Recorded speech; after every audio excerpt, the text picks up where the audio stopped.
Hi, I'm Kanisha. Welcome to my channel. I'm here to talk about Sense8 Season 2, Episode 9. And this time I want to start with Carol. So the team investigates Carol and we learn some information about her based on Riley, I guess, being in her home and feeling her presence, or however that works. It's interesting to me that Carol, it looked like she was helping Angelica with Raul after he, I assume, had his neurograft surgery. Because I think he had the scar on his head, and of course it looked like he needed help around. So I'm like, that information really confuses me. Because it seemed like Carol was helping Angelica, but Angelica is like murky. I don't know at what point she turned on BPO, and I'm gonna assume that Carol was helping Angelica after Angelica turned her back on BPO, just because of how she was handling Raul. But like, that's hard for me to say because we know Angelica sacrificed Raul in order to burn down the cabin that she had with whatever research she had done or whatever progress she had made, or scientific notes, whatever it was. She burned it all down with Raul there. So she sacrificed him. Perhaps it was for the greater good, but still, she's responsible for that. So like Carol, I don't know how what we saw this episode fits into the timeline of Angelica's dealings with BPO. I'm just gonna go ahead and assume that Carol, at this point, when she was helping Angelica, I think at this point she was with Angelica and trying to maybe undermine BPO or to halt some progress that BPO was trying to make in terms of the neurograft and whatever experiments they were doing with that. So that's what I'm choosing to believe. I also like, because Carol had that set up in her room, like, that's suspicious to me. She had like whatever was like a lab downstairs in the basement or whatever, and that hidden room, like, this feels like Raul wasn't the first one, and maybe, I don't know if that means Angelica tried to help someone else before Raul. Like, I don't know how that works, but the fact that Carol had that set up in her home already it's odd, I think. So I don't know if that means there was someone before Raul that they were trying to help, or does that mean this was part of some plan? Like, was this part of the plan to end up sacrificing him? Like, I don't know. I don't know about that. So those are kind of my thoughts on Carol. Like, I'm still not sure if, I mean, I suppose it doesn't really matter right now, but I still don't know if whatever she did was helpful for Sense8 and therefore against BPO. I'm still not sure what that was. I mean, to give her credit, she did meet Riley, and she was obviously very scared to do that. So I think by the end, and of course after she met with Riley, I think she probably knew something about BPO, perhaps like what Angelica knew, and decided that she was gonna try to sneakily undermine them, or I don't know if stopping them was really what she wanted, but I don't think she wanted to help them do whatever BPO was doing with Sense8 and the neurograph stuff. So she was against that, and she tried in her own way, I think, to stop BPO. So I will absolutely give her credit for that, and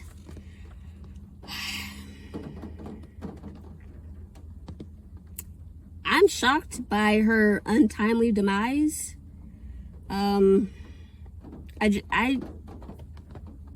Jonas, I feel a little suspicious of Jonas. I don't know if I'm supposed to feel that way, but I mean, I feel like in most murder investigations, the person that saw the victim last is obviously suspicious, and that's what that feels like right now. It absolutely feels like Jonas has some, maybe responsibility is too strong, but something to do with why Carol decided to end her life. And I maybe I should have rewatched this before, but I can't tell if Carol was looking in the mirror and already about to take the pills. I think she was about to take some pills, and she was standing like in the bathroom, in front of the bathroom mirror, I think. But I don't know if she was already going to do what she did, or did Jonas, I don't know, did Jonas influence her in any way to change her mind, and therefore she ended her life? Or like, I don't know. I can't tell what Jonas's role in all this is. And the fact, I think the fact that Jonas was saved from the surgery by the chairman means that maybe Jonas is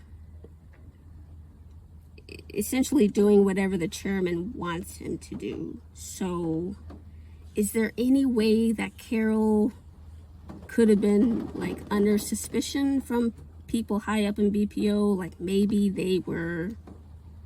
they had some suspicion that she wasn't down for the cause and wanted her gone. Like, there's still a lot of the BPO stuff that I don't know and the show hasn't told us about, and Angelica isn't talking to us for some reason, which I will always say I want Angelica in every episode. I want Angelica to speak to her Sense8 kids. I want her to explain what's happening.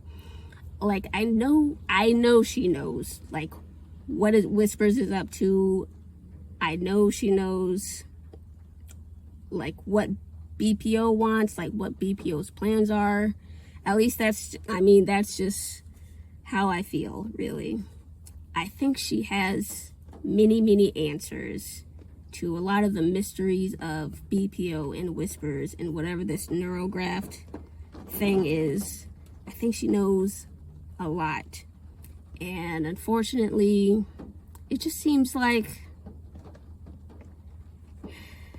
I don't know, it just seems like for some reason her Sense8 kids are, maybe they can't, or they don't know how.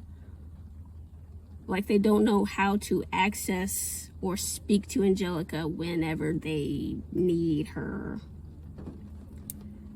Because there have been a few episodes where I have felt like Angelica is speaking to them. It happened with Sun after she got sent to prison. It happened with Will when he was remembering, I think that was in episode 2 of the season, where he was remembering an experiment that Whispers did. And Angelica was like sitting on the staircase while Will was sleeping, and it felt like she was talking to them. So I think it's possible that she can give information to them. And then Jonas has mentioned the Sense8 connection being something like, I guess because Angelica had birthed them, that they have access to Angelica's like memories and experiences, something like that. So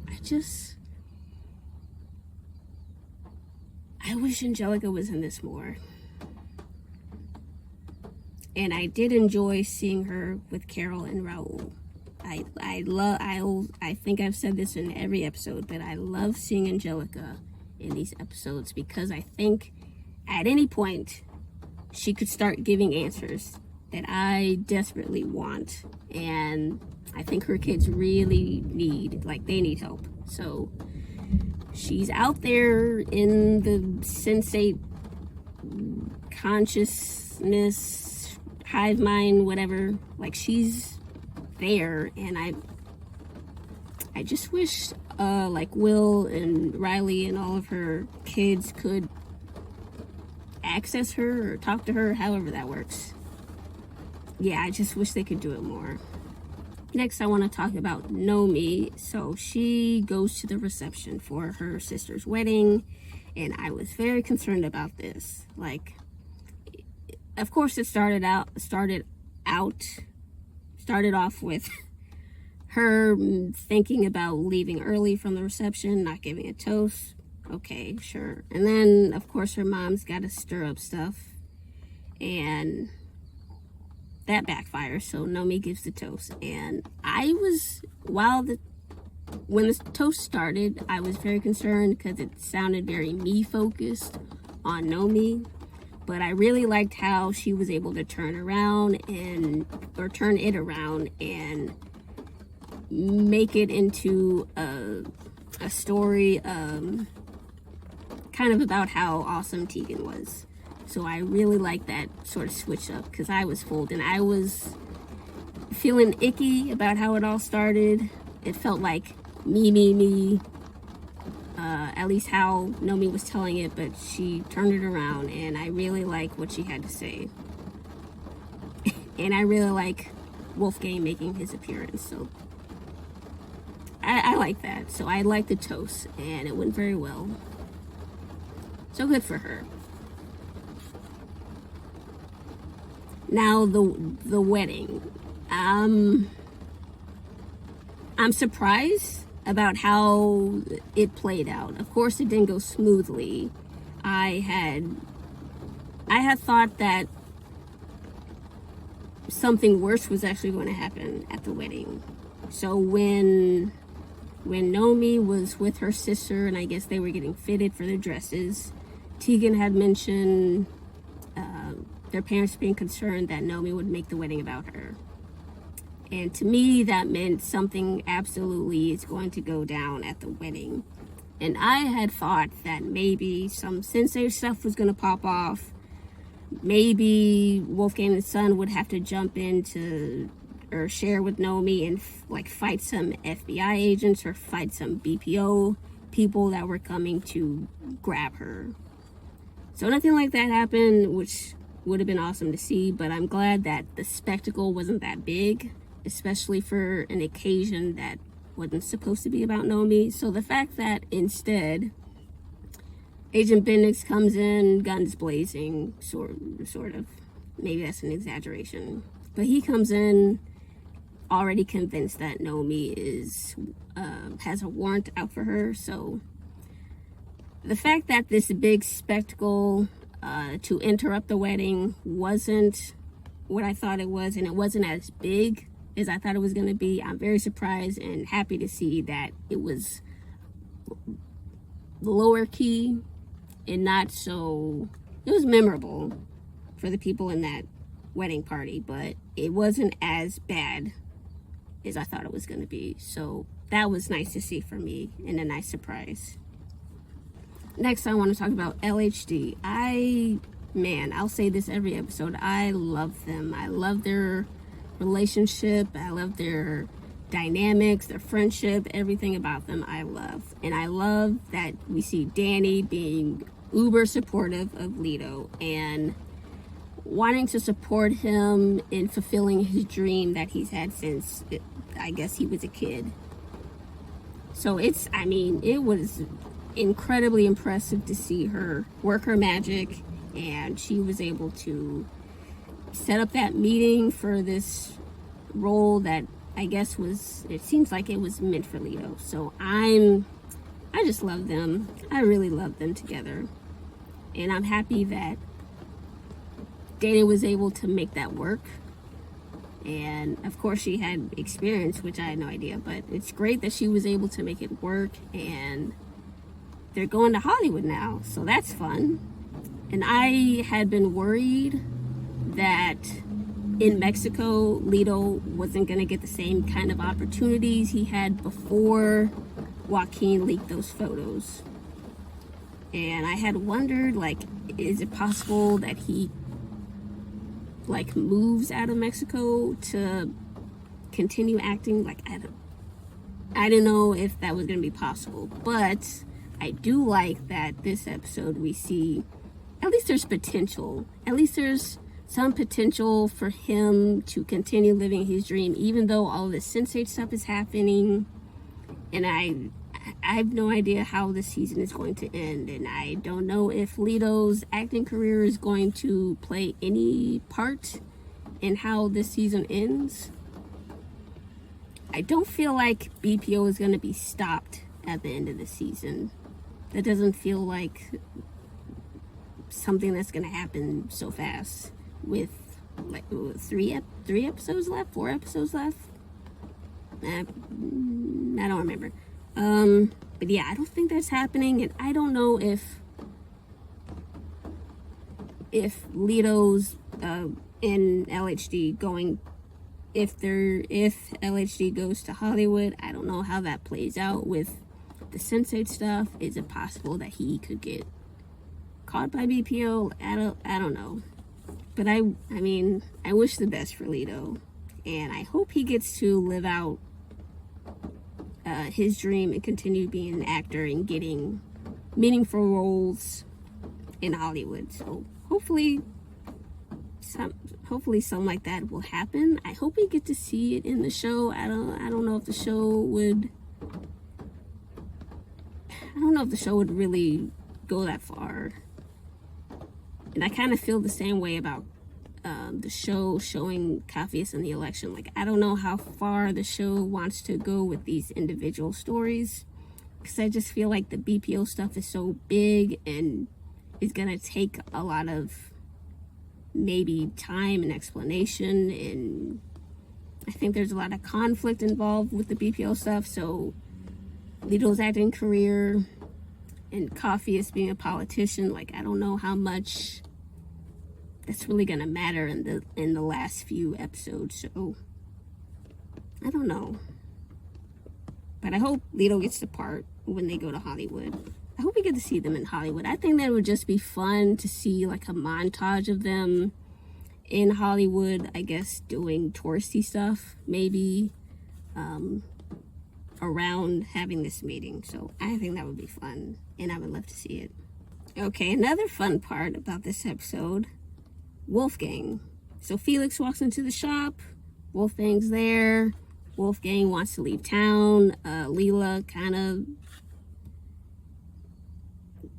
of got a hit out for him. Like, she put him in a lot of danger, and I don't think there's any way he can move around the city freely without maybe some of Sebastian. I don't think Wolfgang can move around the city without word getting around to Sebastian. So it seems like it is a good time to leave, and I love that he was thinking about India. I mean, I guess he didn't actually say it, Felix did, but still. I want so badly for Wolfgang to go to India. That would just be great for me. I know that with the Sense8 ability, like, they can be together. Wolfgang and Kala can be together and also not be together, but still, I want them in the same place at the same time, like, in the flesh. I just want to see it. I think it'd be cool for Wolfgang to meet Kala's family, like her dad and mom and sister. Of course, there's a major roadblock, Rajan. I don't want Kala and Wolfgang I don't want Kala to cheat on Rajan. She kind of already has, but I don't want it to happen again. And if Wolfgang goes to India, I don't want Rajan to get cheated on multiple times. I wish Kala would, like, put on her big girl pants, break it off with Rajan. I mean, I guess he's a great guy. The last episode, there was some stuff going on that maybe made you question that, with the late night phone calls and him getting punched in the face randomly, like in the middle of the day. So I don't know what's going on with that, but Kala needs to dump Rajan, get with Wolfgang, and then be happy, because she's not happy with Rajan. I don't know why. Can someone please explain to me why Kala is with Rajan? That would be great, because I don't get it. And I don't know why it's written that way. Maybe it's just, like, if you like Rajan as a character and you like his relationship with Kala, please tell me why. Because I don't get it, but I want to know your opinion, and I want to know how you feel, and like what made you feel that way. That would be great for me. I would love to learn. But yeah, I'm just not into Kala and Rajan's relationship. I don't think they should have gotten together in the first place. I really like the chemistry between Kala and Wolfgang. That's kind of the first thing I think I liked about Kala and Wolfgang, because in that scene where I think Wolfgang was like on a date with someone else and Kala was walking out through the city or something, they locked eyes, and it just felt like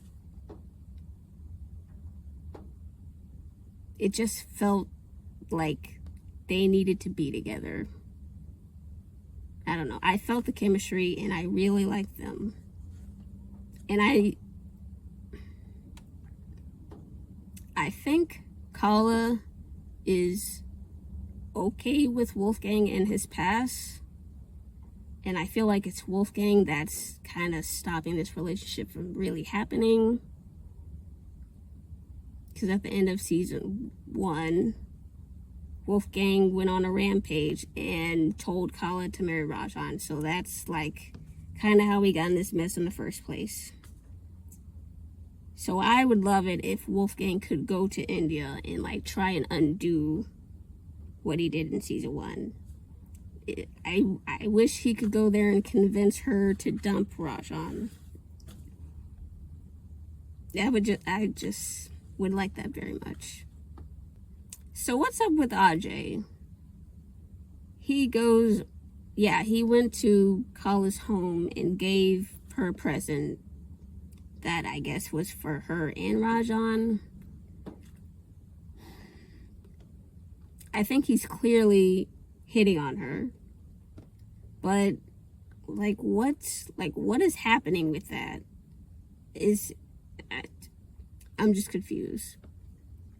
And sure, Kala is attractive, and obviously there's kind of these 3 guys maybe vying for her attention. I'm putting Ajay on the list, because maybe he maxed on everyone, but it really feels like he wants Kala, and I feel icky whenever he's around and being kind of smarmy and I guess trying to be charming to Kala. I just don't like it.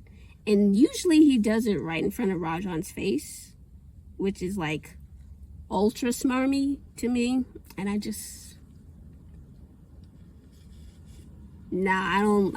don't like him. And I don't like the way he acts towards Kala in front of Rajan. So yeah, I don't know what's gonna happen with that. Is he going to make a pass at her? Like, is he gonna try and get physical with her, thinking like all of my friends' wives love me? Like, is that how that works with him? Like, I don't know. I don't know what's up with that, but I don't like him. I don't like him in the scenes with Kala and Rajan. And I think that actor is doing a very good job, because I think that's the sense you're supposed to get with him.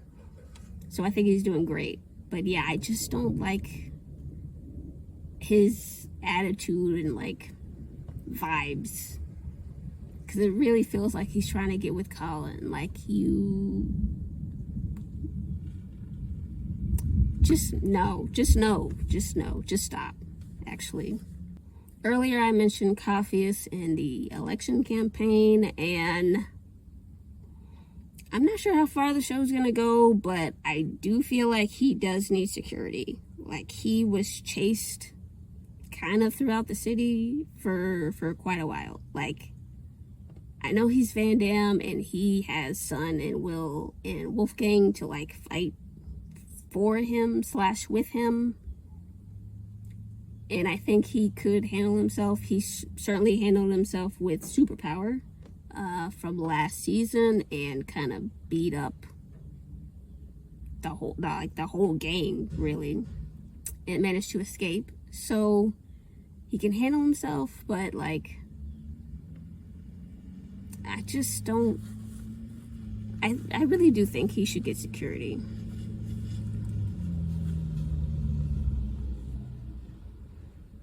Especially since bowing out of the campaign would only give the other candidate more power, so like, he can't do that. But like, if you're dead, you certainly can't help the city. So yeah, that's not an option either. So I think security is a good plan, I think. And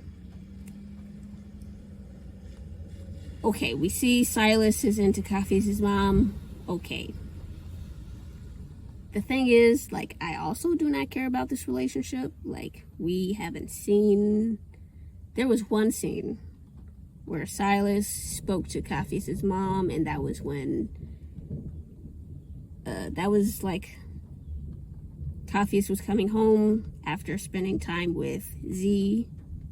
And, like, they were at home at the same time. And, like, Silas said, "Your son's here." Like, that's the only bit of conversation or dialogue that has happened between the two of them, I think. So, like, okay, sure, fine. Like, I don't feel I'm neutral about this relationship, and if they get together, if they don't, fine, so be it. I do hope Coffee's mom is happy, because she has had a very difficult time.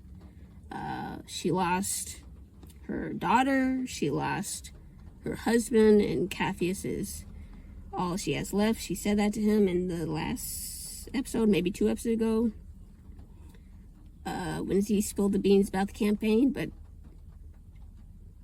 she has him, and maybe now she can have Silas and Amondi. So maybe it'll all work out, and well, I hope she's happy, because I think she deserves it. And I really hope Coffee's can kind of be cool with it. Like, I don't think that's going to be easy for him, especially his history with Silas and how many enemies Silas has. So it's going to be hard to deal with. But I hope, like, Coffee's mom is happy with Silas. Lastly, we have Will and his dad. That was really heartbreaking to see. The good thing was, in a sense, Will was by his side, and it seemed like his dad could sense it. I'm happy that Will was able to be there and speak to him, and maybe say goodbye. And I'm glad that his dad was, like, able to receive that message from Will. But man,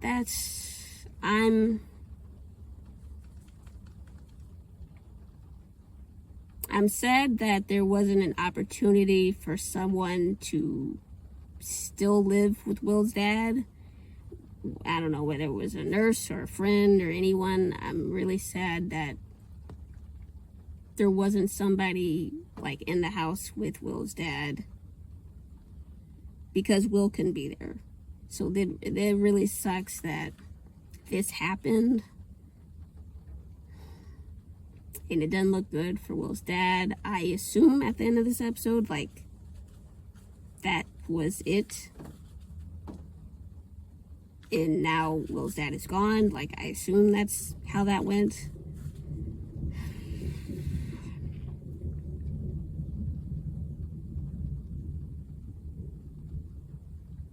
I do wonder if it was possible that there would have been...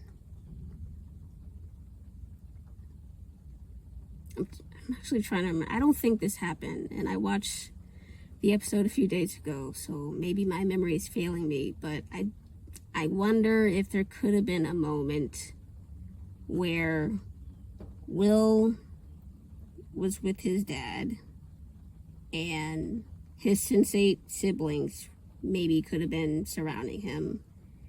Kind of like how Jonas and Angelica's Sense8 father was in the hospital, and we saw the shot where Jonas, Angelica, and all of their Sense8 siblings were surrounding their father for his last moments. So that scene with Jonas and Angelica, I think, was very touching, and I wonder if there was a chance that could have happened with Will. I don't think that happened in this episode. Again, maybe my memory is failing me, but I just think that could have been... I think it could have been nice to see. And I get that the show decided to keep it between Will and his dad. And Riley wasn't, like, she kind of fell to the background in that scene. So I get that, but I don't know. I love when the Sense8s are together. So that would have been really cool to see from me. I always love seeing the Sense8s together in rooms together when they're sharing and visiting. I always love that. So yeah, that just would have been like it would have just been really nice for me to see them all together in this difficult time for Will. It was still a beautiful scene. It was still beautifully performed.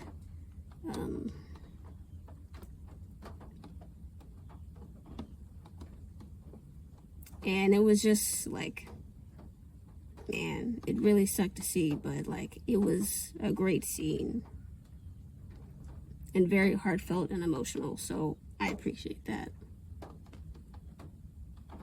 And I appreciate how the show decided to go about sharing that moment and telling that moment, I guess. I mean, I appreciate how the show decided to, like, film the scene, basically. So it was great. It was great written. It was great performed. And, like, it was a really nice scene. So the last thing before I wrap this up, let me know in the comments, how much do you think Jonas was involved in Carol's death? I'm a little on the fence about why he appeared there at that time. I'm pretty suspicious. Just like I said before, the last person to see a victim alive is obviously suspicious. So I don't know. I don't know how that went, why he was there, but all suspicious. I don't think it was possible for Jonas to share Carol's body. I don't think they're in the same cluster.